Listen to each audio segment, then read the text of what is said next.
I want to show you a very fine illustration of how this world has come into being via the imagination. And you see, the imagination, it is brought about somehow via our consciousness, and in small children it's immensely powerful. But the sad thing is that's happening today is that the imagination is being killed. But you see, if you look down here, then you can see that some child has brought something into the world. Because before this child sat down here and started to use and engage its imagination, there was just that. You see? And so some child sat down and looked at that and imagined what they could create out of that. And then via a little bit of thought, it made manifest into that. And I would imagine it was far more grand in its heyday. But weather is taking its toll upon it. And within a couple of days, it will be completely gone. So when you look then at the power of the imagination, you look around the world and you see that human imagination is responsible for creating every single thing that the human being has created. And the creation is born out of thought. And so it says in the book of John, in the New Testament, in the beginning was the Word, and the Word was good, and the Word was God. And so, what is the Word? It's a thought. And it probably, literally said, in the beginning was a thought, and the thought was good, and the thought was God. Maybe it's been lost in translation.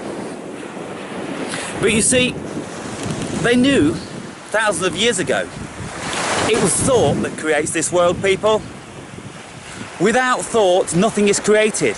And when I say to people that I'm helping, think more expansively, think about all the wonderful positive things, or if there's nothing in your mind, if you can't think of anything because it's so narrow and so dull and so suppressed, then read books and go onto YouTube and just randomly, eclectically come upon stuff and listen to what they've got to say. And then all of a sudden, within your mind too will be born imagination. And then maybe you will have a spark of imagination which then will encourage you to go and create via it. You see the power of the imagination? How imagination is king.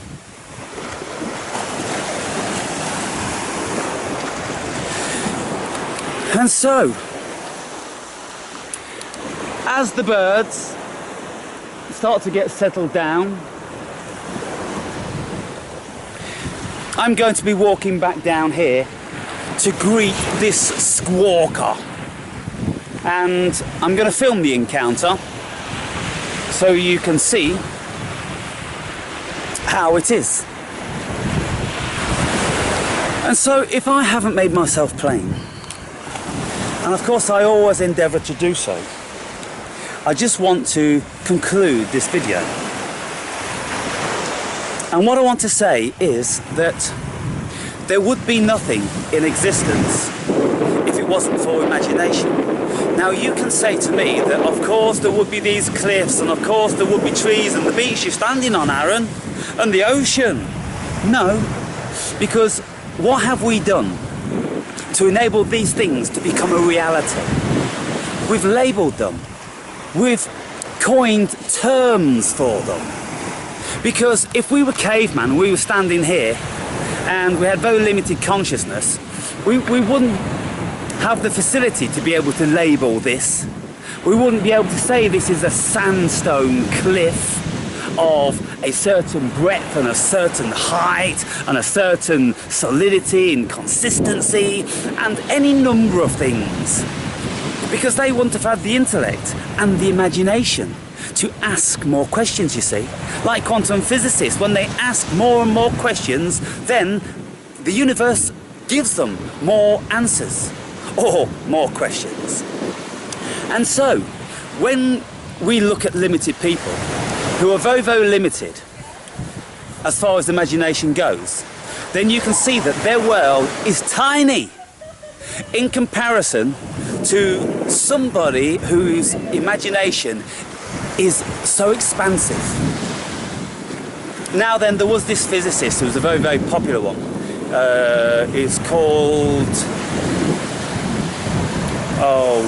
Richard Feynman.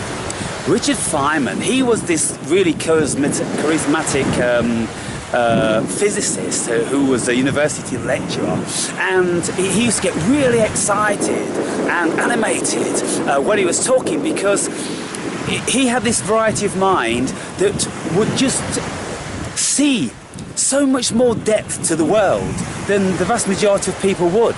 And so everywhere he went, all of a sudden his mind would start cogitating, and he would start imagining this and imagining that and quantifying this and quantifying that and asking questions, what if this and what if that, and all this stuff. Beautiful. And so, what can we say then? In the last few words of conclusion, if at all possible, people, try to nurture your imagination. Try to allow that to flourish. Because when your imagination flourishes, your life flourishes. Because you are your imagination. If you allow society and people around you to close down your imagination, say stop dreaming, or come into the real world, hang on, there's no real world. What are you talking about, coming to the real world? You see, these people that say that are these people with a very, very closed parameter of thinking. Next time anybody says that to you, stop dreaming, come into the real world, go, you haven't got a clue what this life's about. You know, you want to go and look at a bit of quantum physics, and then you'll know that there's no real world. You're just so deeply immersed in the illusion, my friend. And so this is how it is. So the more we imagine, the more expansive our minds become, and the more possibility. You see, it seems like our imagination is the proverbial flowing of probability. Because when we start to put pieces together in our minds, what we're actually doing is we're collapsing the wave function, and we are building ourselves up. And so, like that child building that sandcastle, where did that come from? It's interesting, isn't it? So, let's go and have a look at these birds.